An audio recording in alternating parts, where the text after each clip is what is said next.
Welcome to Beardy, Bruce Lee Central. Hey everybody, it's Birdie here. What's going on, guys? Okay, so Joe Louis is just sitting there watching the Bruce Lee exhibition. And he's just seen Bruce Lee perform the 1-inch punch on an audience member. And you know what? He's not impressed. So he gets up, he goes over to Bruce, and he says, Bruce, nice trick, okay? But I bet you that won't work on me. I bet you that won't work on me. And Bruce says, stand right there, my friend. And this is what happened.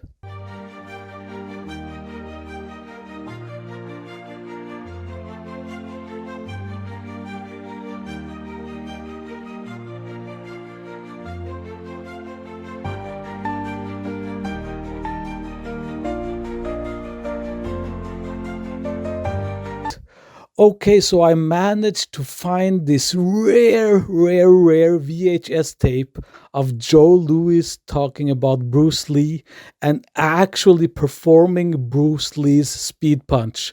The same speed punch that Bruce Lee taught him at the Long Beach tournament in 1967. Okay, this is some rare stuff, guys. Take a look. For a while I was able to get that punch in on Bruce Lee, but he would always go into that little Zen alpha state, and then you couldn't get anything through. You probably couldn't even hit him with a bullet, he was so fast. You probably couldn't even hit him with a bullet, he was so fast. All right. Now, see how fast you can block it. Pay attention to what I'm doing here, because I want to show you how to double your speed. Now listen to what I'm saying. I don't think that there's a black belt out there who, if you didn't work on your timing speed, your miles per hour speed, and your initial speed, that it isn't possible for anybody out there to double your speed. Now watch this little trick here. Position. Okay? As soon as you see me coming, let's see how fast you can block. Okay? Now notice, I've got about 4 feet to go to get your face. You've got about 4 inches to go to block my hand. Okay? Let's see what happens now. You gotta be quick. Let's try it again now. You gotta be fast. You got a fight coming up next week. See? Position. It's my sparring partner. I can talk to him like that. Let's try it again. You gotta be quick now. Let's try it again. Not a black belt, but a professional fighter. Been a black belt for a long time. I'm telling him what's coming. I'm allowing him to get set. He's only got to move his hand 4 inches. Now when you folks try this at home, keep this in mind. When you make that block, instead of utilizing a traditional block, which is moving with the elbow, everybody see my whole elbow is moving? That's too slow. Just move this part of your arm, from your elbow to your fist. So you just have part of your arm. And then cut it down to just the wrist moving. Does everybody see the wrist moving? So just the wrist moves and the elbow moves slightly. So that's a much quicker block. That type of block. That's one little secret. He could hit as hard as a heavyweight. He had real fast twitch muscle fibers, something he's born with. He trained hard. He worked on a lot of his stabilizers and muscles, and especially his speed. I always thought he was like the fastest guy who ever stood in front of me. He had incredible, what I call kind of a Zen level of consciousness. In psychology, we call it the implicit level of consciousness. You didn't know when he was going to squeeze that trigger, and he always knew when you weren't ready. He had blinding speed, especially with his hands. And I know that's because he stood in front of me and he popped me a few times. So I've always told people, I know how hard Bruce Lee could hit. I know how fast he was because he nailed me. And I've always told people, I know what real Jeet Kune Do was because I got popped with it a few. Hitting a opponent with a punch or a strike or a kick, he would hold targets up there like professional boxers do in Western boxing and make you fire the kicks and the punches against those targets. So he got us more into target practice as opposed to make-believing. He would divorce himself from practicing the prearranged katas and say, let's spend more time sparring. Let's do the actual engagement of contact. There was a lot of emphasis in the styles on the key to success is to be able to execute the proper technique with extreme speed, power, and deceptiveness. Bruce would take it a step further. It's not only your ability to execute the technique, but also what do you do when you receive the technique. He believed a lot in toughening the body, conditioning the body, being able to endure the punishment of someone attacking you. And so physical conditioning was very, very much a part of his persona, so to speak. If you throw a punch, you throw a kick, in my personal opinion, the purpose of that technique is to do damage. Well, Bruce Lee had the same philosophy, so he hooked up like that. So let's see, I met Bruce in '67, we started working together later that year, '67, '68, and then somewhere in '69, when I started working with Bruce, I won like 11 consecutive grand championship titles without losing. I became invincible all of a sudden. Well, Bruce hit me just as my career was peaking anyway, so we kind of complemented each other would be the correct word. Bruce and I were always watching idols of his, such as the boxers, Muhammad Ali, Jack Dempsey, Willie Pep, Stanley Sadler. And what we were watching on film were full contact action, stuff that was working for real fighting, real combat. Gradually start showing you some of the moves that Bruce Lee worked with me on specifically.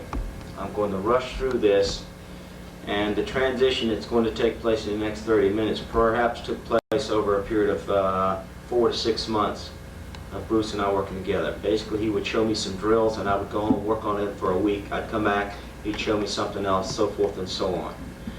One of the first things I want to point out is, let's pick it up in terms of what my style looked like at the time Bruce and I actually started meeting. Alright, now zoom back and watch my stance here. In the old days, I used to fight like this. In Okinawa, I learned to fight with my right side forward. As I fought with my right side forward, I would have one hand in front of my rib cage like so, one hand down along my side, like this, protecting my side. And we concentrate a lot on front hand strikes to the face like this, and a lead off side kick off the front leg. So stepping up this way, folding a knee, and just blocking it straight in. Sometimes we would step behind and lock it straight in at our opponent.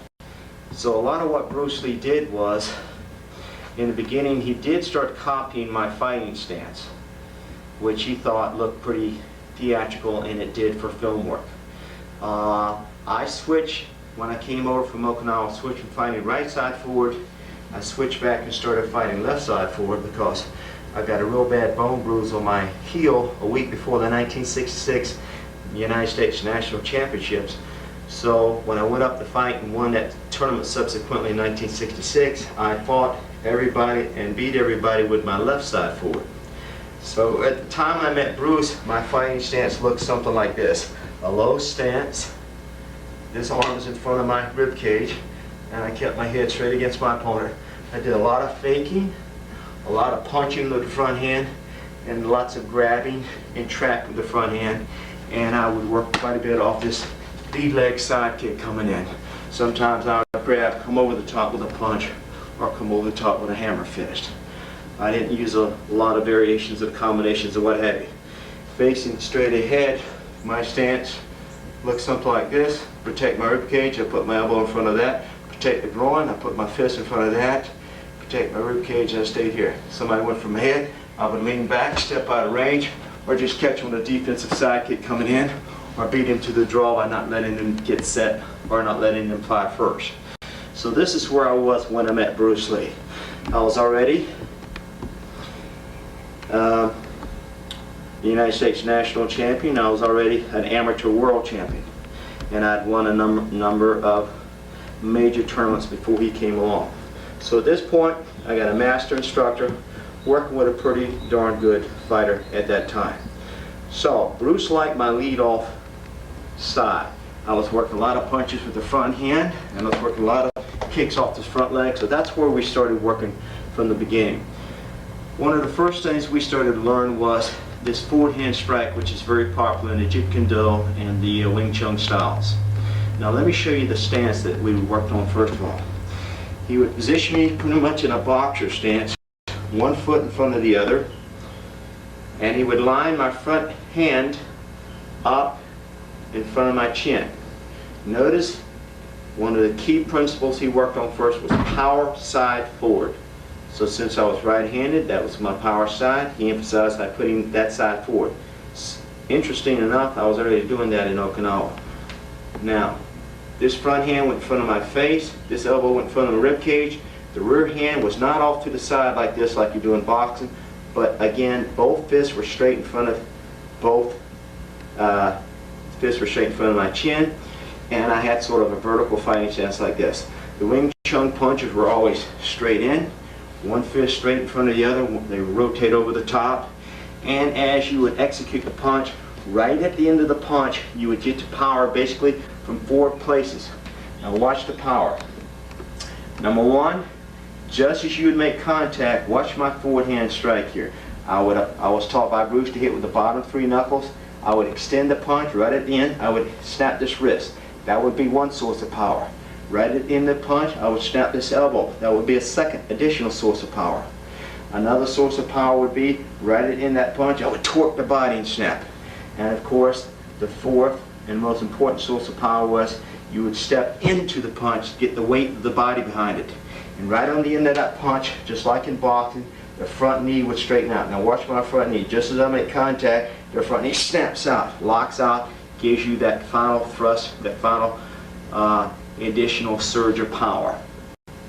So we worked quite a bit on just developing the mechanics of that particular movement, the forward hand strike. That was, in the late 60s, the most popular tournament technique known to man. And to this day, it is still the fastest technique known to man, the forward hand strike.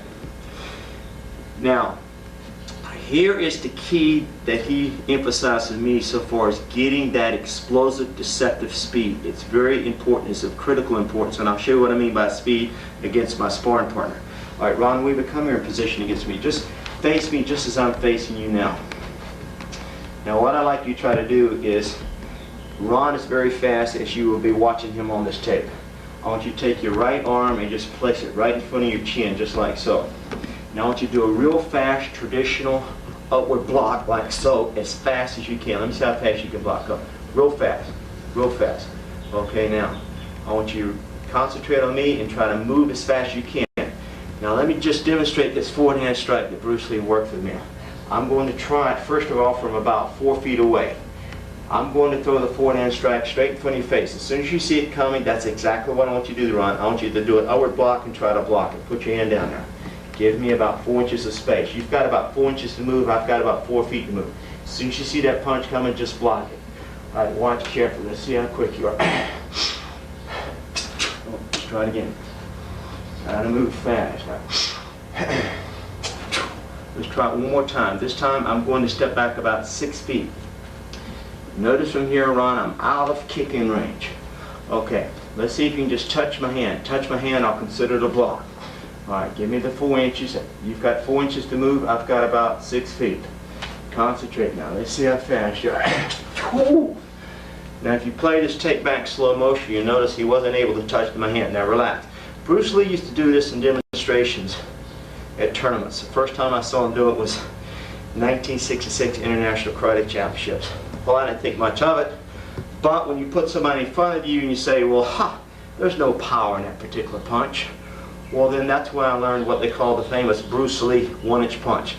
In actuality, there's no such thing as the 1-inch punch. I don't know where the 1-inch punch concept came from. If you watch Bruce Lee in his demonstrations, he was always throwing the punch from at least 12 inches away. He would stand like this, somebody would put a focus pad on their chest, and he would thrust forward to demonstrate how much power he had in that forward hand strike. Now let me demonstrate what I'm talking about here. I used to do this in nightclub acts with a telephone booth, and I would always ask the bouncer of the nightclub to come up on the stage and demonstrate. First of all, I would demonstrate to see what kind of speed he had in his punch. Then I would show what kind of speed I had. Then people would say, hey, fine for speed, but where's the power? Now let me show you what I'm talking about, what's power. Ron, grab one of those focus pads. Now watch this for a second.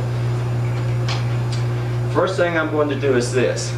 I'm going to take this focus pad and put my feet side by side together. Ron, I want you to square off in the traditional boxing stance or a karate stance, and I want you to take your best punch, your power punch from the rear side here. He's going to throw a punch with the rear hand, and I want you to hit me dead center of the chest as hard as you can. Alright? Now watch. I'm going to take this focus pad. This is about 1.5 inch thick focus pad. I caution you not to try this at home. I'm going to put it flush against my chest. Try not to slide off and hit me in the chin or slide off and hit me any lower, okay? Let's see what kind of power you got in that punch. Alright, go for it. Alright, notice how far back he knocked me. Alright, let's try it again, Ron. I want you to really step in there and put some oomph behind it. Alright, as hard as you can. Lay it in. Alright, notice again how far back he's driving me with a rear hand punch. Now Ron is a darn good professional fighter, especially at full contact. He's boxed for a number of years. He's been doing karate for quite a number of years. He's in darn good shape. He's incredibly fast. You get in front of him, if you don't think he's got power, let him hit you. Now Ron, face me the same way as I was facing you. I want you to put this flush against the center of your chest. Hold it flush now. Okay. Now what I'm going to do is, instead of hitting with my rear hand, I'm going to instead hit with my front hand. People think you have no power in your front hand. I'm not going to cock my hand way back like this like you did, Ron. Nor am I going to punch and start my punch with a closed fist. I'm going to start with an open hand. I'm only going to punch from this distance. To prove where I'm starting to punch from, I'm going to touch that pad with the tip of my fingers. Now from this point here, all I'm going to do is close the fist and show you what kind of power you can potentially have in that forward hand strike. Alright, you ready? Alright, hold it tight against your chest, Ron. Hold it tight, hold it tight. Alright, keep it, make sure you keep it vertical. Alright, and watch how much power you can get in this type of punch. Alright, ready? Notice how much further I drove Ron back than he knocked me back, and I'm only firing a punch from approximately 4 inches away. Notice the key. After I squeeze the hand, as I'm making contact, the power comes. Look at my wrist. I'm bending the wrist for power, straightening the elbow for power, torquing the body for power, and on the end of it, this is where Bruce Lee taught me how to release your energy.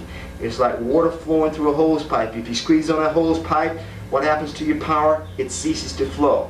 But you release the energy, and instead of hitting the pad, I'm throwing my energy. I'm trying to throw my energy 4 or 5 feet behind Ron. And all Ron does is he acts out that flow of energy as I'm making contact. And I didn't hit him as hard as I can, but there were days when I used to do this in nightclubs. I would hit men in the chest, big bouncers, people who a week before had knocked somebody clear across the roof of a car in a street fight out in front of the club. And as soon as I hit these bouncers, their feet would completely leave the ground and come up and kick me in the jaw. They would turn flips. I used to knock people back 10, 12 feet, and I'd always have somebody stand behind it.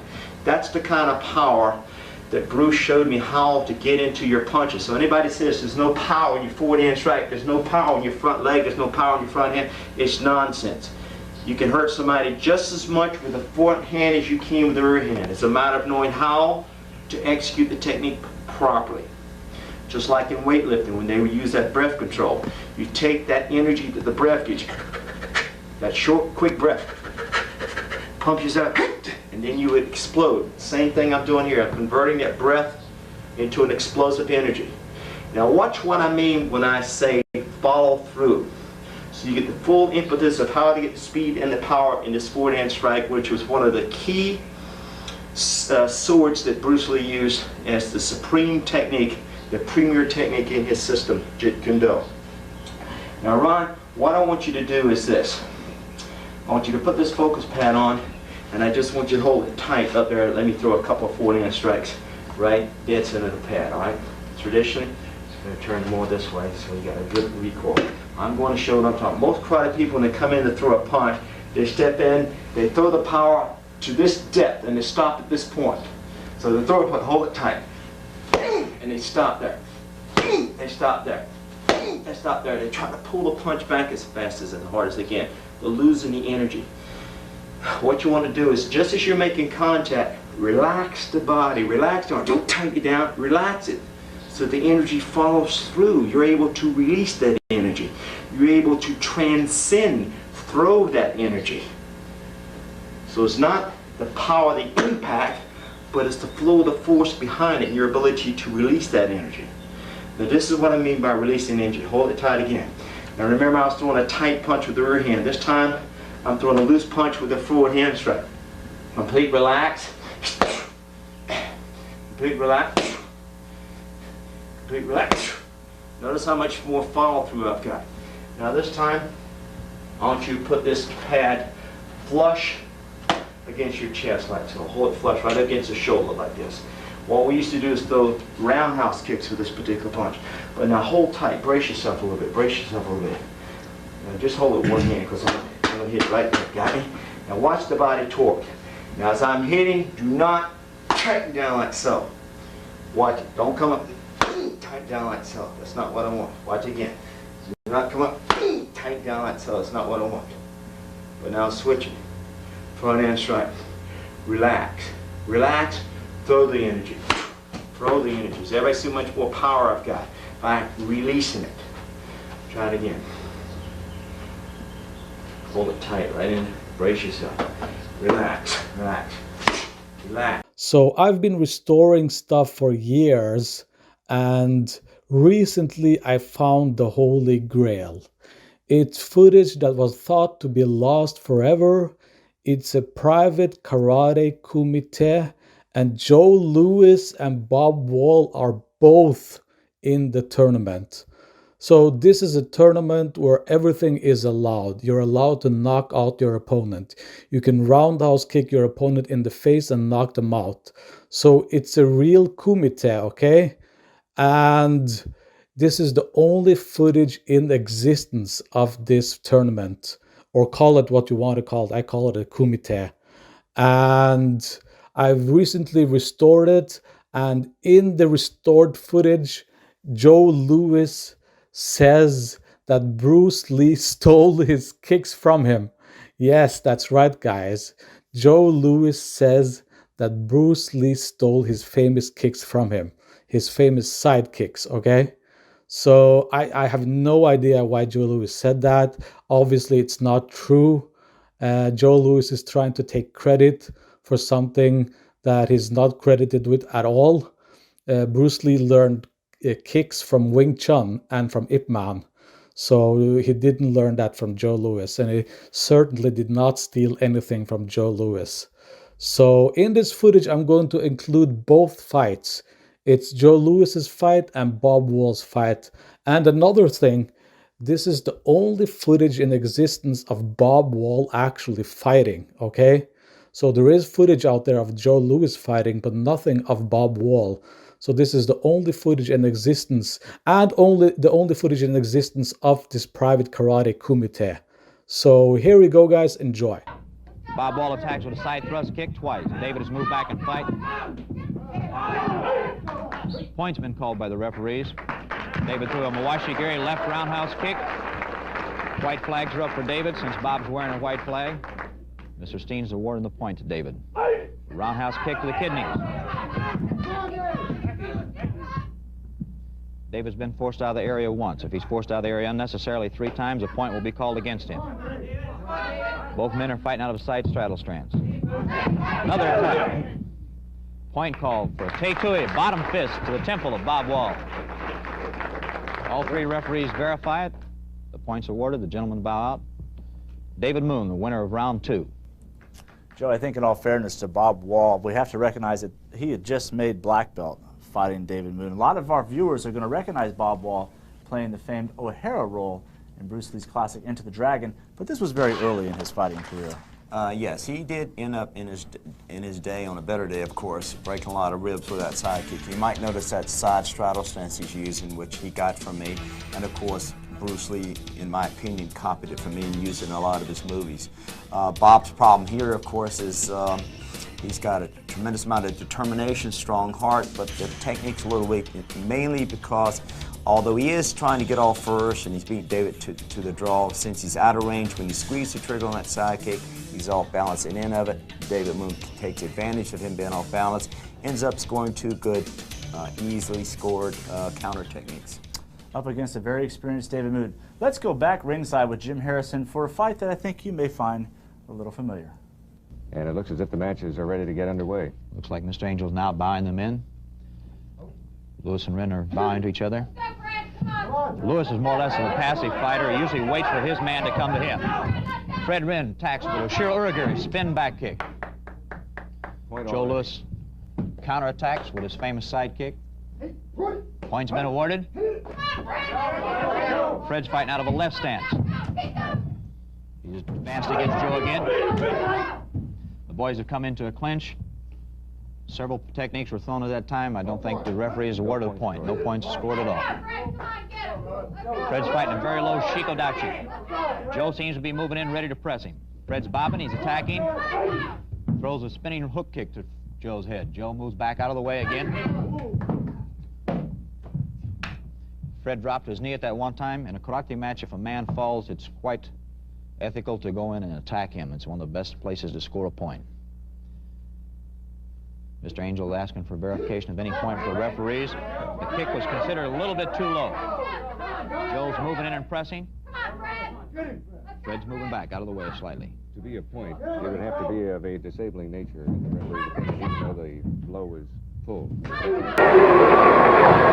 Lewis is being very cool here, and Brodeur is surprisingly cool. He kind of pulled that kick. Uh-oh, that was a rich hand. Sure. He went down, and Lewis kicked him in the shoulder. Yeah, he held it back at the last minute. Yeah, he did. 3. That rich hand got him. 4. Yeah. 5. It's over. Winner and heavyweight champion of the world. Second round. Joe Louis from the United States. Okay, Jimmy, let's see the replay on it. Here's the left ridge hand right on the forehead. Now, that has knocked him out. He's out on his feet right now. Now he falls down. This kick is on the shoulder. He's already out. Winner and heavyweight champion of the world, Mr. Joe Louis from Hollywood, California. Well, Telly, that ends it. The first World Professional Karate Championships, which has been dedicated to the late great martial artist, Mr. Bruce Lee. Competition. He is the favorite here, and he's the man the fans came out to see. Joe Louis, who has been acting for the last 2 years, and he has terminated his acting career briefly in order to fight in professional karate competition. Tell me something, Mike. These fellas have a weigh-in like they do in boxing? Yes, they do. They were all weighed in prior to the match. Actually, they were weighed in first of all, prior to their coming over here, then before the matches tonight. I see. Here we go, Tilly. The heavyweight championship of the world. Joe Louis wearing white pants, white gloves, and red pants for Brodeur to the stomach. Kick to the stomach. He's all right. He's all right. Louis has a powerful side kick and ridge hand. There it goes again, a ridge hand. Side kick. That side kick is just devastating. Just devastating, but Brodeur seems to be blocked. Another kick. Louis is kicking a lot, surprisingly. That's usually not his style, you mean? Well, he'll try to put him away quickly with a side kick. I was surprised to see him use the roundhouse kick. Brodeur's coming on strong. He's a very competent fighter. Knocked him out of the ring with that kick. Side kick. That gives one warning. Oh, he said a push. The official said it was not a kick. He pushed with the leg, so he did not get the point. Remember, Telly, 2 points, and the man was pretty good, you know. He looks like he might have fought in his life. Has he been a boxer? Yes, he has. He's boxed before. As a matter of fact, his second is Joey Orbio, who was a contender at one time until he was beat by Jerry Quarry here in Los Angeles. Oh, flashing. Oh, that was a ridge hand. Striking, it looks kind of like a right hook, but it's actually he's hitting with the inside edge of the open hand. There's a kick. Brodeur lands a solid one there.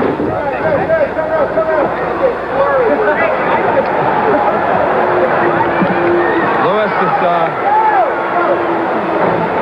the referee is warning him for kneeing. They're not allowed to use the knees. There's a ridge hand, another ridge hand, another ridge hand. He's down. He just sat there and got a real good shot. 2.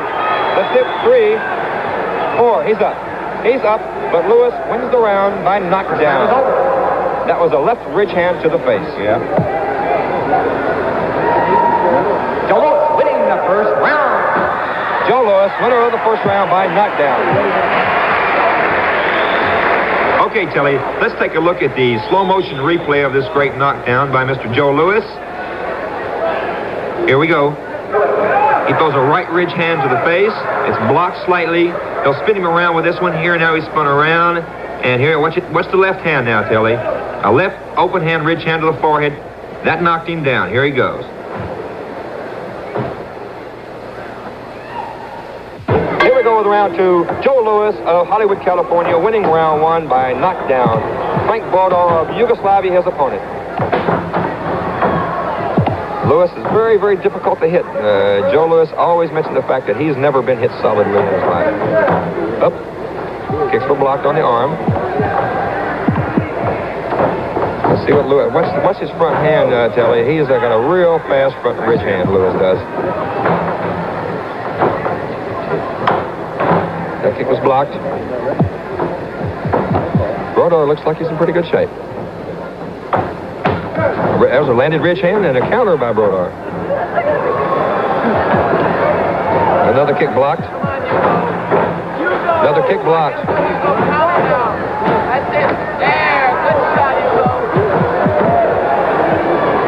He's hanging in there.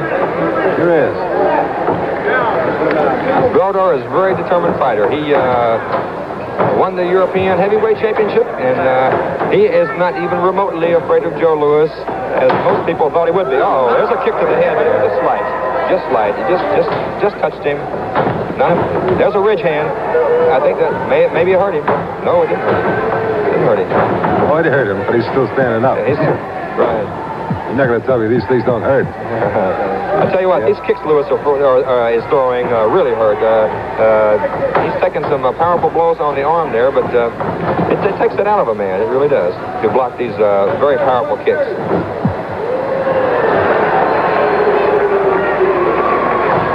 Louis is being very cool here, and Brodor is surprisingly cool. He kind of pulled that kick. Uh-oh, that was a ridge hand.